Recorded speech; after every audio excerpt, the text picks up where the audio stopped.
Hello students, welcome to DNS. मैं आपकी zoology tutor. I hope आप सभी का फर्स्ट सेमेस्टर जो है बहुत अच्छे से गया होगा, अच्छे रहे होंगे पेपर्स। अगर कोई स्टूडेंट है जिसको लग रहा है कि मेरा थोड़ा सा बिगड़ गया है या फिर कम मार्क्स आ जाएंगे, तो उनके लिए भी अभी घबराने की बात नहीं है। अभी आपके पास सेकेंड सेमेस्टर बचा हुआ है। तो चलिए डिस्कस करते हैं सेकेंड सेमेस्टर के अंदर आपको जूलॉजी में कौन कौन से टॉपिक्स को पढ़ना है, क्या आपके सिलेबस में मेंशन है। तो चलिए स्टार्ट करते हैं।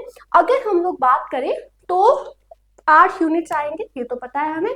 तो यूनिट नंबर फर्स्ट में जो सबसे पहला यूनिट है उसके अंदर आपको पढ़ना है structure and functions of biomolecules. ठीक है, तो जिसके अंदर आपको कार्बोहाइड्रेट्स क्या होते हैं, लिपिड्स क्या होते हैं, प्रोटीन्स क्या है, इन सब के बारे में पढ़ना है। तो सबसे पहले biological function, importance of carbohydrate, carbohydrate के टाइप जैसे कि monosaccharides, disaccharide, polysaccharide, glyco conjugates क्या होते हैं, ये सारी चीजों के बारे में पढ़ना है। फिर लिपिड्स क्या है, लिपिड्स में सैचुरेटेड फैटी एसिड क्या होता है, अनसैचुरेटेड फैटी एसिड क्या होता है, ट्राई एसिड जो है वो क्या है, फॉस्फोलिपिड्स क्या है, स्टेरॉइड्स क्या होते हैं, ग्लाइकोलिपिड्स क्या होते हैं, इन सारे टॉपिक्स को पढ़ना है। फिर आपको स्ट्रक्चर, क्लासिफिकेशन और जनरल प्रॉपर्टी के बारे में पढ़ना है अमीनो एसिड्स में। देखिए अल्फा अमीनो एसिड जो कि बेसिक यूनिट होते हैं प्रोटीन का, तो उनका क्या स्ट्रक्चर है, कैसे क्लासिफाई इन्हें किया गया है, किस तरीके के इनके जनरल प्रॉपर्टीज होते हैं, एसेंशियल और नॉन एसेंशियल अमीनो एसिड क्या होता है, लेवल ऑफ ऑर्गेनाइजेशन प्रोटीन के अंदर जो कि हम लोग पढ़ते हैं ना कि primary structure, secondary organisation, tertiary organisation, quaternary structure, ये सारी चीजों को पढ़ना है। फिर उसके बाद सिंपल एंड कंजुगेट प्रोटीन्स को पढ़ना है। तो ओवरऑल जो बायोमोलिक्यूल्स है उनके बारे में आपको इस यूनिट के अंदर पढ़ना है कि लिपिड्स,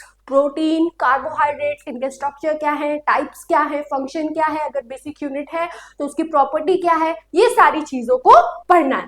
फिर उसके बाद यूनिट नंबर सेकेंड में हम लोग को इसमें एंजाइम्स के बारे में पढ़ना होगा। एंजाइम्स, उनके एक्शन, उनके रेगुलेशन, मतलब सबसे पहली चीज कि नोमेनक्लेचर और क्लासिफिकेशन एंजाइम्स का, कि एंजाइम्स का जो क्लासिफिकेशन है वो किस तरीके से होता है, कोफैक्टर क्या है, स्पेसिसिविटी किस तरह से होती है एंजाइम के एक्शंस की, आइसोएंजाइम्स क्या होते हैं, मैकेनिज्म जो है एंजाइम के एक्शन का वो क्या होता है, उसके साथ ही साथ में एंजाइम काइनेटिक्स क्या होता है, इसके बारे में आपको पढ़ना है। और आप जानते हैं कि एंजाइम जो है बहुत सारे फैक्टर्स से अफेक्टेड रहता है, तो वो वेरियस फैक्टर्स किस तरीके से एंजाइम की एक्टिविटी पर अफेक्ट डालता है, इन चीजों को हमें पढ़ना है। उसके बाद जो डेरिवेशन है मिकालियस और मेंशन इक्वेशन का, इनके बारे में पढ़ना है। Concept of KM and WiMAX, उसके बारे में पढ़ना है। लायनबर्गर और जो बर्ग प्लॉट है वो क्या है, एंजाइम इनहिबिशंस क्या है, कि एंजाइम इनहिबिशन एक ऐसा प्रोसेस जिसमें इनहिबिटर्स जो है आ जाते हैं और एंजाइम को उनका काम नहीं करने देते हैं। तो ये सारी चीजें हमें पढ़नी है। उसके बाद एलोस्टेरिक एंजाइम्स क्या होते हैं, उनके काइनेटिक्स क्या है, उनके प्रिंसिपल्स क्या है, मतलब वो किस तरीके से वर्क करते हैं, और इनका इनका जो रेगुलेशन है इन एंजाइम्स का ये किस तरीके से होता है, ये सारी चीजों को आपको पढ़ना है। तो इसे आप पहले देखिए अच्छे से।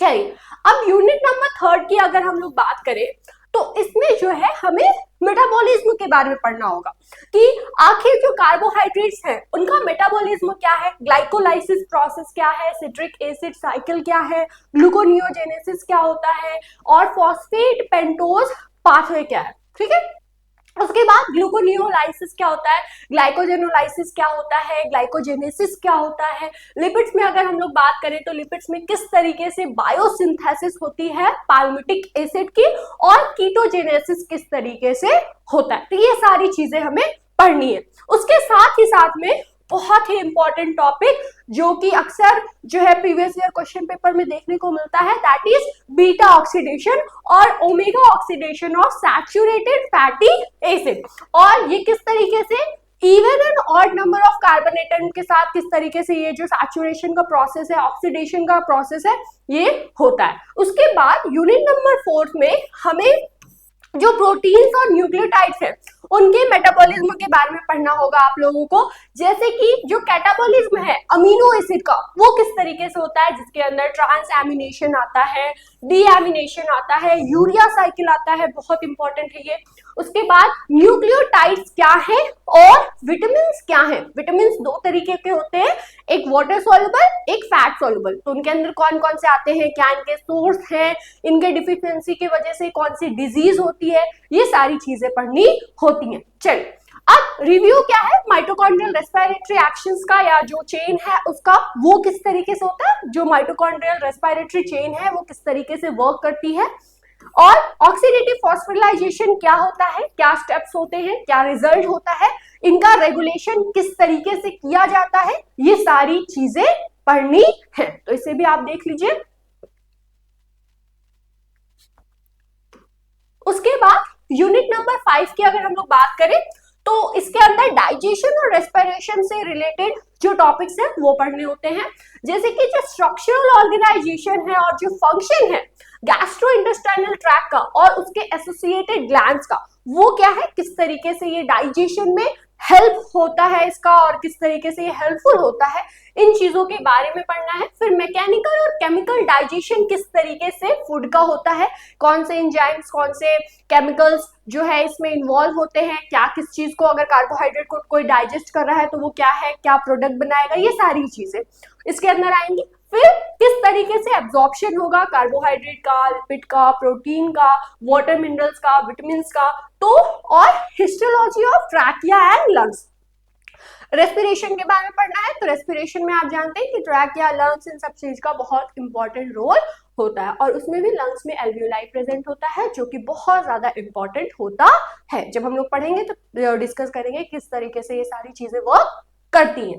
उसके बाद मैकेनिज्म क्या है रेस्पिरेशन का, पल्मेंट्री जो वेंटिलेशन है वो क्या होता है, रेस्पिरेटरी वॉल्यूम्स क्या होते हैं, रेस्पिरेटरी कैपेसिटीज क्या होते हैं, transport of oxygen and carbon dioxide in the blood respiratory pigments that is haemoglobin, उसके थ्रू किस तरीके से होता है, और जो डिसोसिएशन कर्व है और जो फैक्टर्स है जो कि इन डिसोसिएशन कर्व्स को अफेक्ट करते हैं वो किस तरीके से होता है, और कंट्रोल किस तरीके से है रेस्पिरेशन का। तो ये सारे टॉपिक्स को डिस्कस करेंगे। उसके बाद सर्कुलेशन एंड एक्सक्रीशन जो कि यूनिट नंबर 6 के अंदर आपको पढ़ना है। इसमें क्या है, सबसे पहले आपको components of blood and their functions के बारे में पढ़ना है कि ब्लड के क्या कंपोनेंट हैं और वो किस परसेंटेज में प्रेजेंट है, उनका क्या इंपॉर्टेंस है, उनका क्या फंक्शन है, ये सारी चीजें आपको पढ़नी है। उसके बाद होम्योस्टैसिस क्या है, ब्लड क्लॉटिंग सिस्टम क्या है, ब्लड ग्रुप जो है आरएच फैक्टर हो गया, एबीओ ब्लड ग्रुप हो गया या एमएन ब्लड ग्रुप सिस्टम हो गया, ये किस तरीके से वर्क करता है, ये किस तरीके से जो है इसका क्या क्या चीजें है इसके अंदर, ये सारी चीजें आप पढ़ेंगे।